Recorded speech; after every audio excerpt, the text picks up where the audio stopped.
Thank you, Daniel. Thank you, everyone. Super excited to be here. Hopefully, you guys are all as well.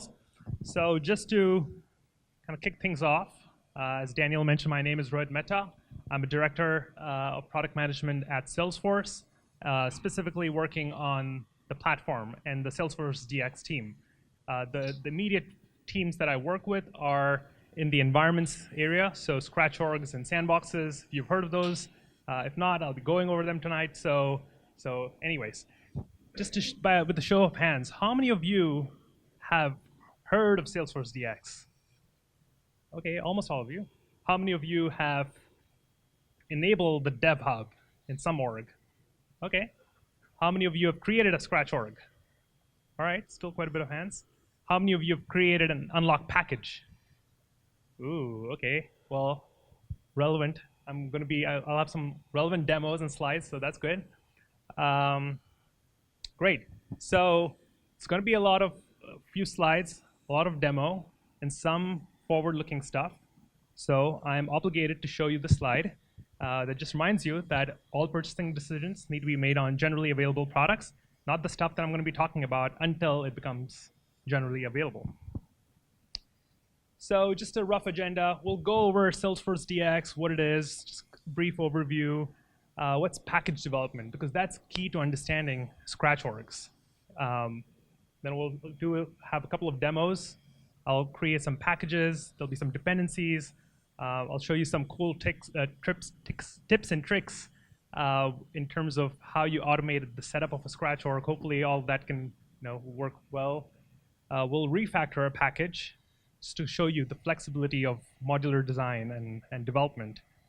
I'll talk a little bit about roadmap, which is, I think, going to be super exciting for you guys. And we'll save some time for Q&A. All right, so what is Salesforce DX? Salesforce DX is trying to bring modern software development standards to the Lightning platform. And so when we started thinking about this problem, we wanted to focus on some key principles, right? Development is a team exercise. It needs to have good team collaboration, be it admins, developers, working in all types of builders. All of these groups of people need to come together and work together. The tooling needs to be open and prescriptive, and we need to have good hooks and APIs in place for automation, right? In today's world, development and release to your production and to your customers is key, and we want to be able to enable that if you're thinking of this modern software platform. And finally, it needs to be built for enterprise. What does that mean? It means that every customer, whether you're an ISV, whether you're using sales and service, or you're building employee apps, all of you need to be able to build successfully with all the set of toolings that we provide. Release management capabilities, dev tooling, a lot of our test tooling as well. And so that's what I'm going to present more here. And so that's what we sort of distilled into our key principles. And that's what we've thought about when we built Salesforce DX and all the tooling around it. That everything is driven from source. A lot of platforms and a lot of developers today work out of version control systems. And if you can drive everything from source and through a version control system, that enables team collaboration automatically. Environments should be easy to create. Shouldn't take a long time to spin up a sandbox environment. They should be very quick to create, especially if you're working on an application that doesn't touch all the aspects of your production org, if you're working on a very specific application. Metadata and code needs to be modular. Again, if you're working on a very specific application, you shouldn't have to pull down the entire metadata of your production org. It should be modularized enough that you're working specifically on that piece of functionality. Development should be on open standards. That means that if you're used to a text editor of your choice, or you're used to some continuous integration job or tool, or some other version control system, you should be able to use those tools while working with all the different processes that we are building for you. These processes should facilitate continuous delivery. That's sort of our key goal here, which is agility and the ability for you to test your software in a way which is very easy and automated as much as possible. And finally, have flexible packaging standards so that again, you have an agile development model. So like I said earlier, the key to understanding Scratch orgs is to understand package development. So what are Scratch orgs? Right? We've spoken about them. You may have heard about them. But what exactly are Scratch orgs? Scratch orgs are this empty, lightweight, ephemeral environment that serves as a container of your source code and Apex code when you're working and you're building an application. So these are meant to be lightweight orgs that are easily created and easily destroyed. They are spun from your version control source. So all your application code and metadata lives in a version control system. At the time that you're looking to develop and test this, you spin up a Scratch org, and that's where the Scratch org gets all its contents from. Scratch orgs can be used in development and testing, but most importantly in CI, continuous integration and continuous delivery. Why? Because Scratch orgs are created from scratch. So you can create a reproducible, a known state over and over again while running all your tests. And that's sort of key for continuous integration. And finally, one of the coolest aspects of Scratch orgs is that they're very configurable. You can define the shape of your Scratch org to match whatever application you're looking to build. You can add features, set up, enable settings, even things that are not enabled in your production org, you can enable it in the Scratch org just in order to try out something. It's also very useful for package developers and ISVs building on the App Exchange, because they can now start modeling Scratch orgs that suit the needs of their customer base. They can build Scratch orgs that fit the application that they have in mind. And so all of these things are trying to increase developer productivity, team collaboration, and DevOps. The second piece to it is unlock packaging. Now, unlock packages, much like Scratch orgs, are source-driven. You can have your Git or whatever version code on your file system and be able to create a package right from that code. You don't have to upload it to any other org. You can create it right from your file system. You can very easily create different versions of your package and track all these different versions. So you can have 1.0.0 and then 1.0.1 if there's a bug fix, or there's another major release 2.0.0 and so on. You can version these changes over time and see how those changes track different bugs and minor patches and major releases and features as well. There is flexibility in making changes. I'm going to touch upon this during one of my demos when I'll show you how you refactor packages. Essentially, if you have packages, if you're starting to create packages, very soon you'll notice that you might have a lot of packages. You might have dozens of packages, all representing different pieces of functionality, perhaps some representing kind of like the core shared functionality to other packages. And we've made it easy for you to refactor your code so that you can move it from one package to another, and it's sort of seamless. Simplified CI and CD. Again, if you can have packaging related commands available in a scripted form, you can imagine that you can have some kind of automation built around it, where you're installing a package, running some tests, and if your tests fail, you sort of know right away that something in that package didn't work out well. And so having packaging be scriptable and being able to have it in the CI/CD setup is very useful. Dependency management. Packages can end up having dependencies between each other. Imagine an ISV App Exchange package that you may have downloaded and installed in your production org. And you've extended its functionality, you've built some other cool extensions and features around that package, and so now you have this additional functionality, right? That functionality essentially is dependent on that App Exchange package. And so being able to have dependencies is sort of important as you're building more and more packages. And unlock packages in our packaging artifacts let you sort of create dependencies so that you can have shared functionality. Finally, metadata is better organized. If you have an org today, a production org, and you look into your org and you try to figure out where that metadata came from, it's sort of not obvious, especially if it didn't come from a package. But if it was introduced by, let's say, an App Exchange package, it sort of tells you that it came from an App Exchange package. And so it's very easy to organize and track what introduced the metadata in your production org if it was well packaged. And so how does this all come together, right?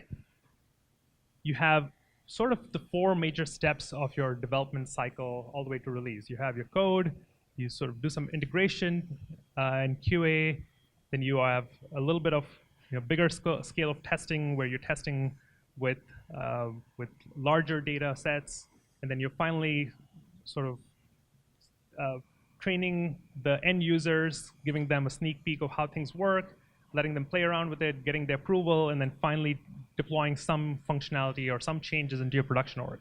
This is sort of the typical process. And so Scratch orgs are in that first step of coding and building your application. And that's where developers and admins can create a Scratch org, source it with the version-controlled source, using a tool that we've created called the Salesforce CLI, and specific commands that allow you to kind of move that code in between from the Scratch org to your file system. And so there are specific commands that let you do that. And then finally, when you build those changes and you've checked in all that code back into your version control system, you can then at that point decide, okay, is that a good stage where you want to release that functionality as a package version? And then you create a package version, and then you install it into an environment that lets you test it with other functionality. Remember, your Scratch org only had the functionality and the application that you were working against directly. It did not have the rest of the metadata of your production org, just that one specific application that you were building. So build stage, where you're working with a sandbox, where you're installing the package in a sandbox, is your opportunity to test it with the rest of the metadata of your org. Because sandboxes have copied over all of that metadata from your production org. All of that, it's a replica of your production org. Same thing with the larger data set test, which is you brought over some records via a partial sandbox, and you're testing in that context. And same with the full sandbox. And eventually, you can install that package into a production org, just like you install App Exchange packages in your production org. Sort of simple, right? It's basically packaging brought together for customers, system integrators, consultants, right? All right. So I'm going to go through a demo. I'll need both my hands, so hopefully I'll try to pull it off. But we'll have 2 demos. We'll first create a package. And this is an app that's tracking tech talks. A lot of companies have these tech talks over lunches where they bring in a guest speaker, sort of like this meetup right now, except in the company. And you can imagine the usual suspects in that app. You have a session object, typically a speaker, and then the attendees. And then for each session, imagine that a book is handed out as part of kind of like a giveaway or a take-home gift. So a book is handed out to every attendee. Now, the book also is part of some inventory app. Trying to get a bit creative here, right? It's part of some inventory app here. So you can imagine there's some lookup relationship between the tech talk application and then this inventory application, which also is tracking all the resources of a company. And so yes, tech talk has a dependency on inventory, right? 2 sets of applications, 2 sets of functionality. Tech talk uses books. Books belong to inventory, hence tech talk depends on inventory. Now the objective is simple. We are going to make some change to the tech talk application, and then we'll try to create a new package version. And so we'll see how this whole process works sort of start to end. Okay, so what I have here is the Salesforce CLI. CLI stands for Command Line Interface. A lot of developers use this today with a lot of different applications, and this is a very familiar tool, and it's actually very easy to use once you kind of get the hang of it. And the Salesforce CLI, think of it as an aggregator of all the different APIs that we have within Salesforce, and it has these easy-to-use commands and it's well structured. So as step one, I'm just going to show you the application, the project that I've created with some project source. And I'm going to open it up in this editor called VS Code. And as I mentioned, it's a very simple application. I didn't really spend a whole lot of time building it. I just added a few objects here. So it has attendee, session, speaker. This code has been checked into my version control system, Git, and so I pulled it down, and I'm about to make changes. So step one was typically create a scratch org, because I need to have some container to test my application, test these changes in. And so there is a command for that. SFDX, the name of the binary, force org create. And as I mentioned, scratch orgs are configurable, so you can provide it some sort of a configuration file that sort of defines the shape of that scratch org. So I will show you what this configuration file looks like, but for now, I am going to create a scratch org, and I'm going to give it an alias, so it's easy for me to remember what the scratch org is. I'm using it for my development, and I'll put it past in the -s flag, which says this is now, from now on, my default org. So if I do any more commands, that's going to be this org. While that's happening, let me show you what this configuration file looks like. So the configuration file, just like with the rest of your project source, is also checked in with your application. So it's 8 you're o'clock. sharing this code with another developer. That developer knows how to create a scratch org, and he knows what's the shape of the scratch org and what to push into the scratch org. Okay, just a few seconds, lightweight process, the scratch org is created. Now I'm also going to do something on the side here, which I don't think I've seen in any other demo before. I'm going to try to automate some of these things, because I'm sort of trying to be efficient / lazy, whatever you want to call it, but I'm going to try to create a script, right? So let's create a file. Let's call it setup.sh. Touch just creates basically a file, and I know this command worked, and so I am going to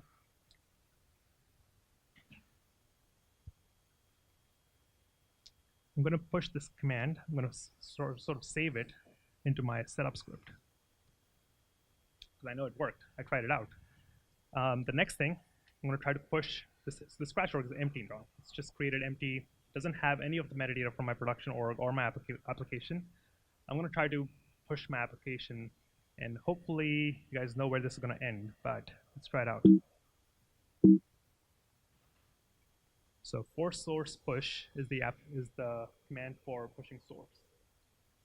And if you guys have been following closely and I'm talking about a few different things previously, you would notice that this will fail. And the reason it will fail is because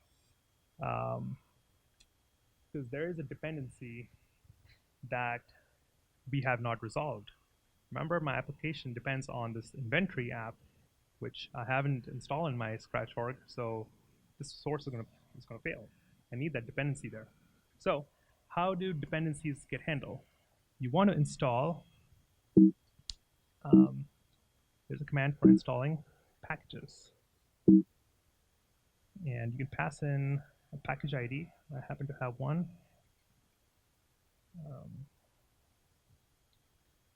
Thank you, Danielle. Yeah, I'm glad you're so fast. Should I slow down a bit? All right, so I'm grabbing a package ID that I've created for inventory, and that's a package ID this is an ID that is typically assigned to something that you've installed in your org, and you can get this and get a list of all the packages that you've installed in your production org with another command called the force package list. It tells you all the different packages in your production org.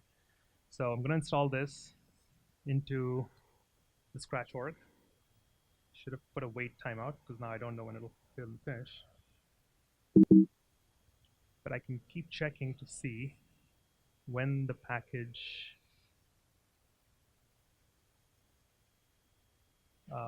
completes. So I can keep checking on its status. It's saying it's in progress because it's going to take a few seconds or a few minutes to install it.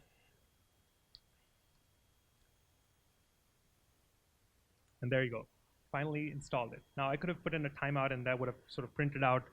And so let me just capture this command again.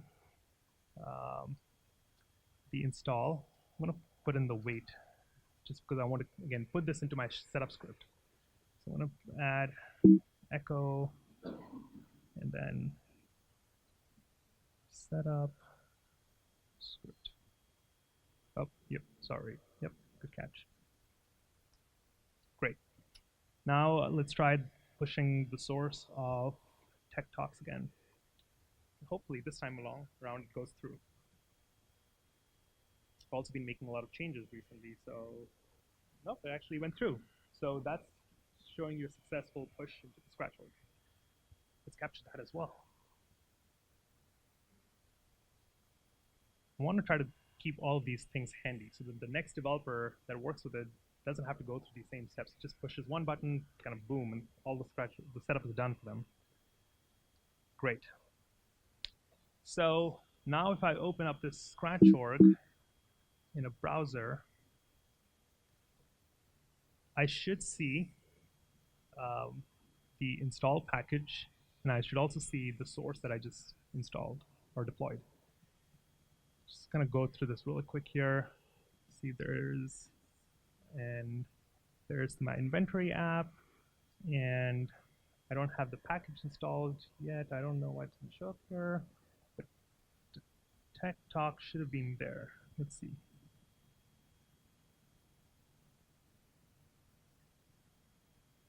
I do see the objects. So attendee was one of my objects of Tech Talk.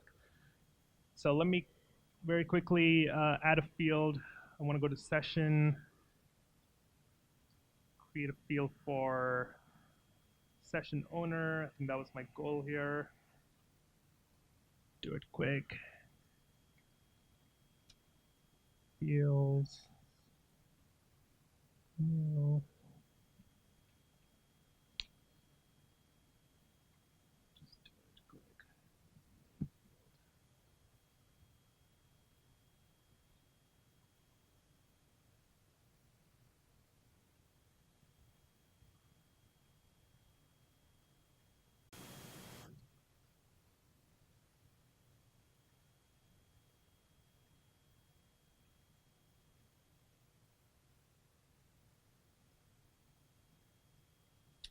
Cool. So at this point, I've used a declarative builder, essentially. I've created my change within an org UI. I could have done it through my code editor, except I just sort of don't know all the different XML stuff that goes through. So if you're an admin and you're comfortable using the UI, that's how you would do it. Just make your change into the UI, and then don't forget to pull down those changes from the org back down to your file system, because you're going to finally check it into your version control system. So an SFDX force, source, pull.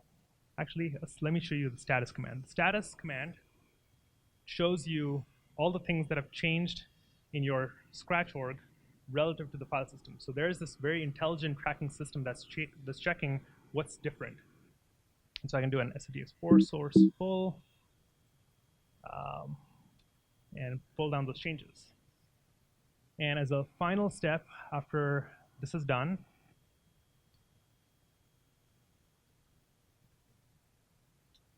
I can create a new package version. So SFDX force package version create. Remember, I've already created a package previously, so I'm just creating a new version of the package. If you hadn't created a package, you'd be creating a package and basically passing one of the parameters saying, this is the directory, this is the app, this is the project that I want to create a package out of, the Tech Talk package project and creating a package out of it. Now I'm just creating a new version out of it. So I'm just going to say package version create tech talks and -x basically says no password. I don't want to block this. Give it some time, wait time, and off it goes. And so at this point, we are building the package straight from your file system, from source. And so it's going to take some time. It'll create the package. But let me show you the sort of the things that we were doing with that setup script, kind of to tie back into what we ended up doing. So let me open a different tab here.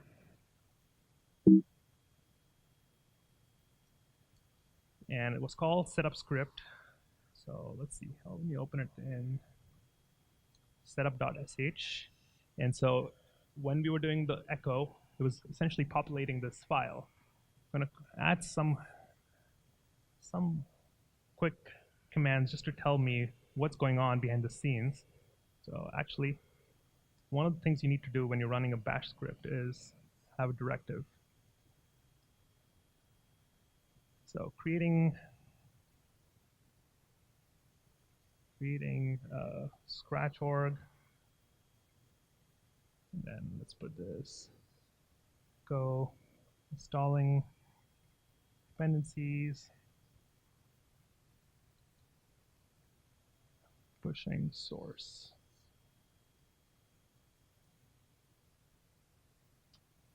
Now going back to my command line, gotta make it an executable first because the file is not an executable. Now I can run the script and should do all those things in one go. So again, create the script, hand it off to another developer, hand it off to an admin. They don't have to worry about the complexity, and boom, they're gone. They're good to go. So that's sort of, thank you, Daniel. I'm going to take this over for a little bit. I'll probably need you back for a second demo. But there it is, the same stuff that we did, all in one fell swoop. All right, let me go back to my presentation.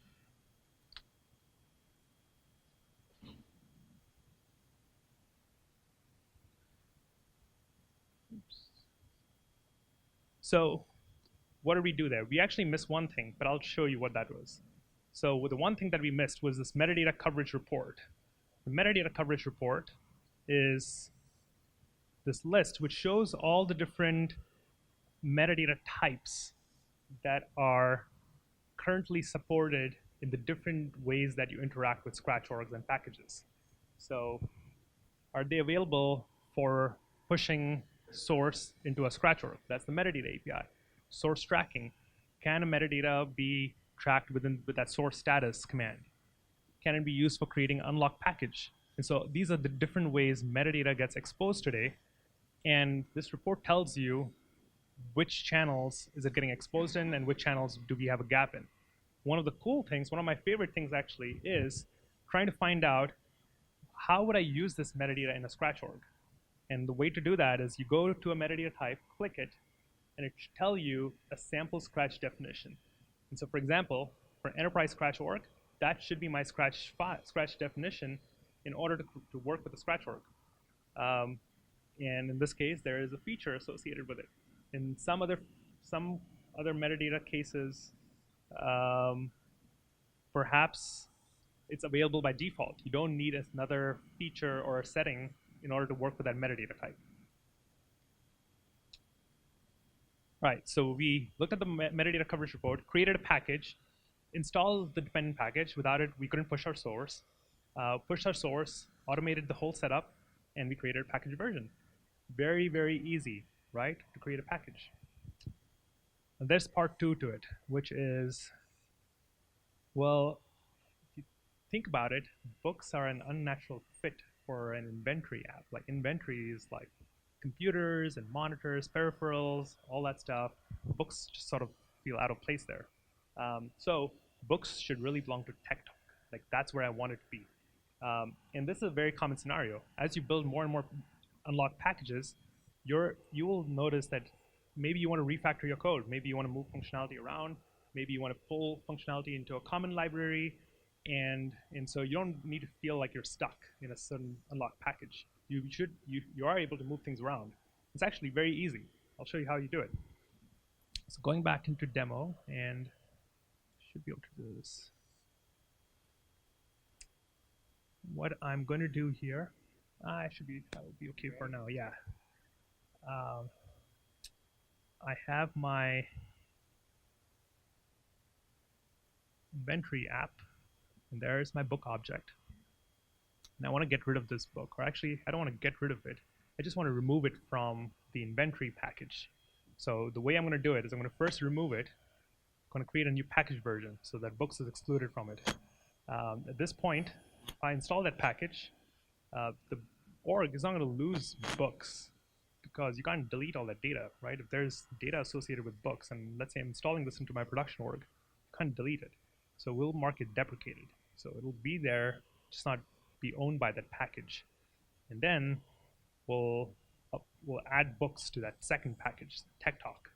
Create a new package version, install it, and hopefully we see that ownership getting transferred over to Tech Talk. That's what we want. So going to move.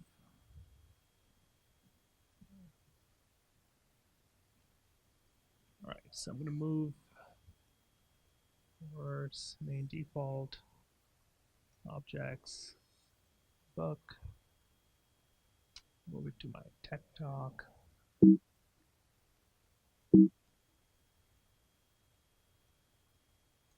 So with that there, I think there's some more stuff. Should be tabs. Yeah, let me move the tabs over as well.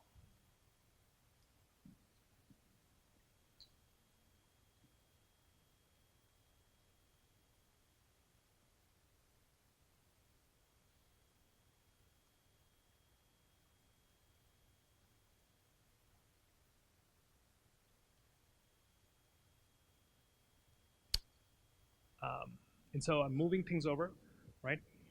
What I'm going to do in my inventory is I'm going to create a new package. I think there's one more thing here. Here's my application. There should be a tab here. So let me get rid of this here as well. So got rid of it in my inventory. I'm going to create a new package version. Showed you before. Create force package. Create or version. Create. And missed some of the variables there, but let's see.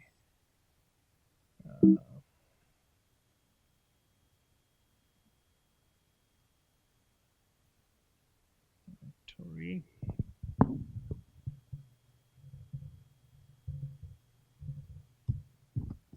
Create a package version of this guy. Move over to my Tech Talks package. This is my second window out here. Let me see, make sure that all the metadata that I was trying to move over has moved over. So let's see, objects.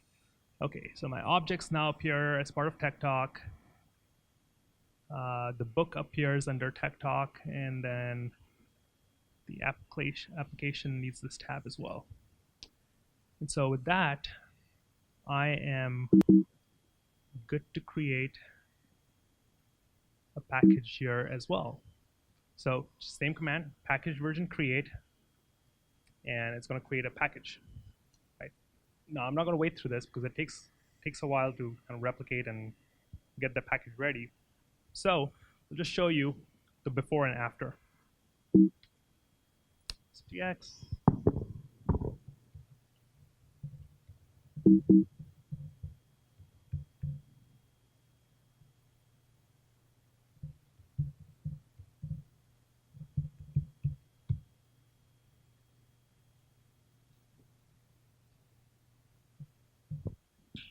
And so this org created a scratch org. This was before I moved the object over, right? And so I'm going to show you what it would have looked like in my installed packages. So go to my installed packages. See, all your metadata is neatly modularized, so you sort of see where the metadata came from. And if I look in my inventory, it will show book right there. So that was my object before. Didn't show, it was part of my inventory app. And then after I've gone through this whole process, created the 2 package versions, installed both those package versions. Hopefully now it's refactored. So book in tech. Oops.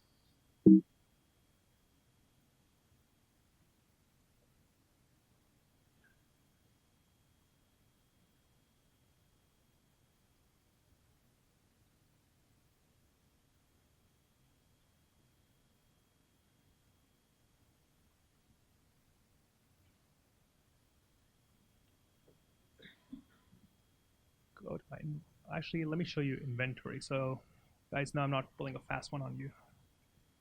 Components, no books. So books don't appear here, right? If it's an object, that object, there are some metadata types that we mark deprecated until the second package with the object is installed. For things like an Apex class, if it's not referenced anywhere, we just delete it because it's not needed anymore. So there's a difference. We deprecate in some cases, delete in some cases, but we essentially take the ownership away from the package where it first existed.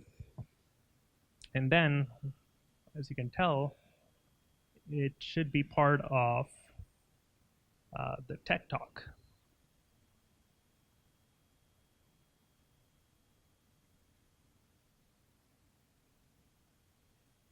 And there you go. Right there's books.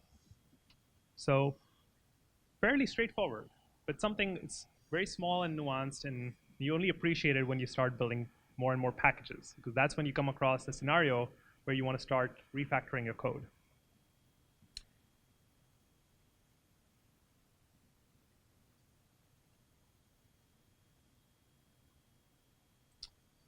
All right, so what do we do in this exercise? We deleted books from one package. We added it to another one. We created package versions for both. We installed it, and we saw that the ownership had moved to the other package. Sort of goes back to the theme of modularization and the flexibility in managing unlocked packages. So very, very, very cool piece of technology here to get you using modularized packages. All right, so now is the forward-looking part. Could be very exciting for people who use Scratchworks or using Scratchworks today. So we are thinking of more ways to configure Scratchworks, right? We have a list of features, settings that we made available today that you can put in your Scratch definition file, create a Scratchwork. But those are not enough. We don't have a feature for every Salesforce feature that we have today. And so we're working on adding those features. But then we're taking it a step further, which is we're building this feature called org shape. It's actually in pilot today.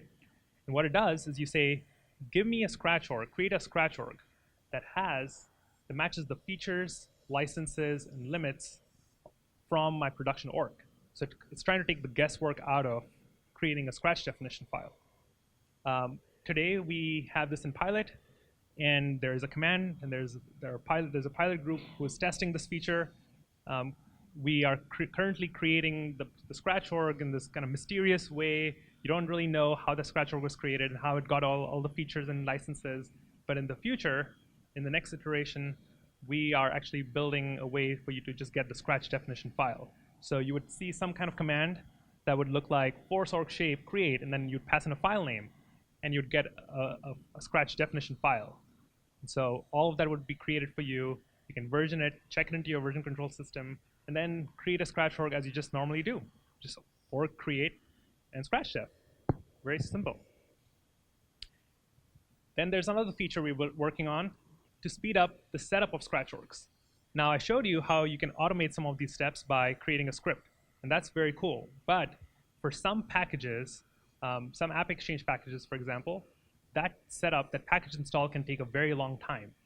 And so what you really want is a very, very quick and easy, fast way of spinning up a Scratch org with all those dependencies and any test data if you have any test data, or dependent metadata if you have some dependent metadata. And so Snapshot speeds up the setup of a Scratch org by letting you define an image and then use that same image to create other Scratch orgs. And the way you would do this is you set up a Scratch org, install the packages, the dependent test data, create a snapshot of it, and then that snapshot belongs to your dev hub, and only that dev hub can use it. But then you would use that snapshot in your Scratch definition file, and then create a Scratch org using it. So very simple flow, and it speeds. In our initial testing, we've seen speed improvements of roughly 5x. So it's a pretty cool feature that we're working on. Lastly, version selection. A lot of you have asked for this feature in the community, success community. And what version selection does, it lets you test your application on the next version of Salesforce before your production version, before your production org has upgraded to that version. Now, if you know, we have certain pods, certain instances, the sandbox instances, that get upgraded ahead of the production instances during every Salesforce major release. And we call it the sandbox preview program. And you may have used it with sandboxes. Well, we're trying to bring the same functionality to Scratch orgs. And the way to do it, again, is via the Scratch definition file, just another configuration option. You have something like a release field that you specify preview, and you get a new version of, you get the next version of Salesforce running in your Scratch org. That's how cool it's going to be. Just some more resources. There is a bunch of different Trailhead modules that you may have seen previously in previous presentations. Just a reminder that those are really cool, help you understand unlock packaging and Scratch orgs. We also have a few blogs that have been posted recently, and I think when we create a PDF, you'll have the links to that. The most recent one, I think, was posted this week on features and settings. It kind of goes into the details of what the Scratch definition file means. There are features and there are settings in there, and how do they sort of work together, and what do they mean? And it's a very, very cool, sort of interactive, not interactive, but you can kind of follow along, see examples, and try to guess what's going to happen next. It's kind of cool in that way. Figure out what that Scratch definition file is going to produce, and what you should do to craft that perfect Scratch definition file. Hopefully in the future we'll help you out, but for now, you can follow that blog and find out for yourself how it works. Also, some more blogs on modular development, breaking apart your production org's metadata into manageable, packageable, packageable code applications. So a lot of work there. And we're working on more and more tooling in that area as well, because we've heard feedback that it's hard to break up that monolith or your legacy metadata. So a lot of stuff that we're working on in that area as well. So that's the end. Take questions. Hopefully you guys are all packaging experts by now. Want to go home and try packages tonight? Any? Hey, okay, so 2 questions. How similar or different is unlocked packages from unmanaged packages? And when someone installs an unlocked package, can they see all of the code? Yes. So I'm not fully familiar with unlock packages, so that's a trick question. I believe that unlock packages, you can see the source code today. So managed packages differ in that way. And managed packages don't expose your Apex code. Unlock packages are also perfect for customers who are building packages for their own production org that are not looking to distribute it, again, for the sake of obfuscation or privacy of your IP. I know that you can set up a namespace with managed packages. I don't think you don't need to have namespaces with unlock packages. Not sure on that one. Yeah, you don't have namespaces with unlock packages. That's another difference. Yes. Yeah, great question. So what's the difference between an unmanaged package, which is what we've had for several years, and an unlock package, which we just built? So an unmanaged package is sort of this collection of metadata, very similar to unlock package, but it does not track, there's no notion of ownership of the metadata to the package. So you cannot upgrade the version of an unlock package. of an unmanaged package. You can do that with an unlocked package. So an unlocked package has all the cool features of a managed package that we were always lacking in an unmanaged package. So think of it as a much, much better form of whatever you were using earlier. Well, should it exist? I don't think there's a reason for it to exist, but I don't know yet the answer.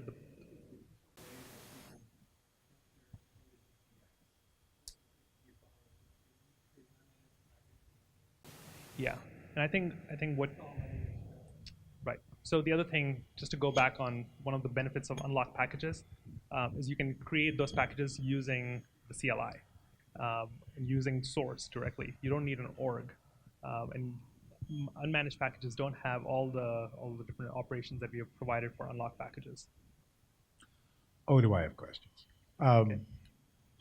Pertinent to what you just said, one of the uses of unmanaged packages is because they have the wizard that allows you to build an unmanaged package through declarative screens are hooked into dependency management, and they help you identify the dependencies and build them into the package and give you an assist. Yep. And as you were demonstrating the movement around your two packages of your object and your tab, for example, I wasn't seeing anything in the way of how are you managing dependencies. You would have to know exactly what it is you're trying to move from one side to another. You were using essentially terminal commands or bash commands to the movement. Are there tools in the works that are going to help you do that? Yeah, and so that's a great feedback. I'm not aware of it, but that's a great place where we want to improve unlock packages so that things where you feel like unmanaged packages are better, we can bring the same functionality to unlock packages. But tools in general around managing the dependencies between the various metadata components. Yes. What would happen if you moved the tab, Yep. but you didn't move the object? What's Right. going to happen when you build your scratch org or when you run your push or your pull? That's when you're going to get your error message that says, oh, wait a minute, Yep. you have a dependency mismatch. It's just going to be there. So what I'm hearing is at the moment, you can move things around. You can change the ownership from one unlocked package to another, but you don't have any tools that actually are helping you do that at this time. Is that correct? Correct. So we don't have something generally available that lets you do that. We have something called the dependency API Heard about it. that we had introduced, I think, sometime last year. And that dependency API lets you figure out what are the dependent objects or what are the dependencies between metadata. This would be an excellent application of that API, and there's something that we would want to build. I have another question, but it's not related to packages. It's related to data. Okay. And populating scratch orgs with data. And I know about the data tree, the data tree import, data tree export, which functions from a SQL query. Are there any, there are some limitations to those tools and to the JSON. Are there any tools in the works that, similar to the way you're going to be able to generate a shape by pointing at an org, we could actually have a tool that points at an org and generates those JSON files for us? Yes. So we are working on some synthetic data commands. I can connect you with the product manager who's working on it right now for you to get the full answer on like how does that work and how does it create relevant data. But we have commands or we have plans to build functionality that would give you synthetic data that you can use with ScratchWorks. Very cool.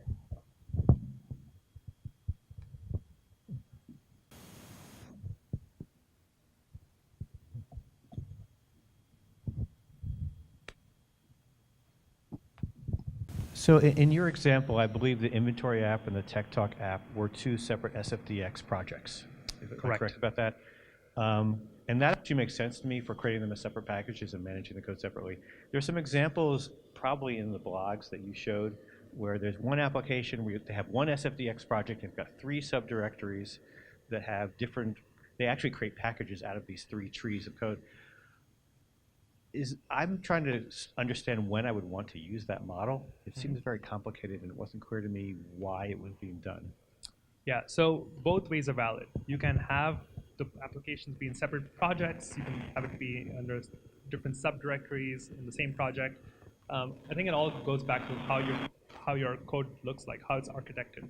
If it seems it's very similar in functionality, where it would be, for example, very easy to refactor if they all belong to the same project, then that's how you want to structure it, right? Think back to the repo that you're going to set up for your source code. If you think that it makes sense to have all those functionalities in the same repo, then have it in the subdirectory. I think it's more of a subjective preference based on how your overall architecture is.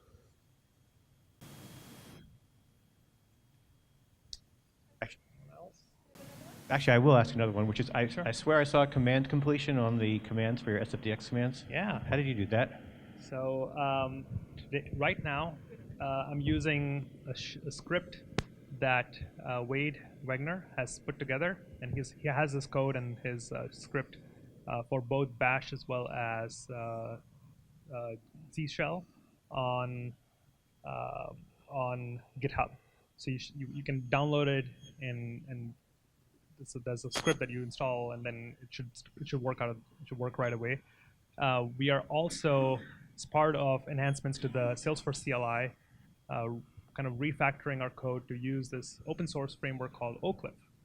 And Oakcliff is an open source project for building CLI applications. And we are in the midst of moving our code over to use Oakcliff. And Oakcliff has, or it will soon be having, a lot of that functionality built in, code completion, for example. And so you wouldn't need this extra plugin.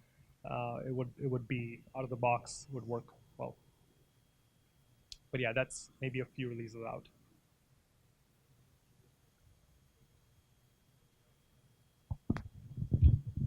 So the Visual Studio release for the Lightning Web Components, you have integrated that with CLI. So that should eliminate the typing of commands, right? In Visual Studio Code, yes. You don't need to use CLI to do all these operations. If you don't want to remember all those commands, you can use the Visual Studio. Yeah, so correct? Visual Studio Code has the Salesforce extension, which was built on top of the CLI. Yes. So you can invoke commands in two ways. One is the command palette, where you have, it's more like English. It says authorize an org or push source, or you can open up the CLI palette and then type in the commands. The auto completion will work on that CLI as well because it's built on the same underlying Salesforce CLI binary.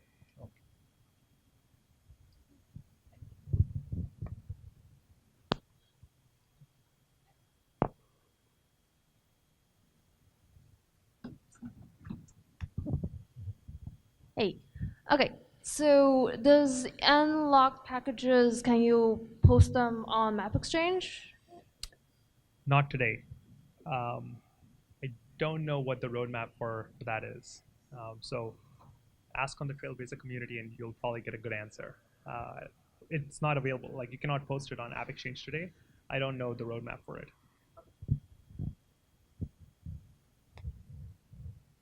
Great. Well, thank you all for your amazing questions.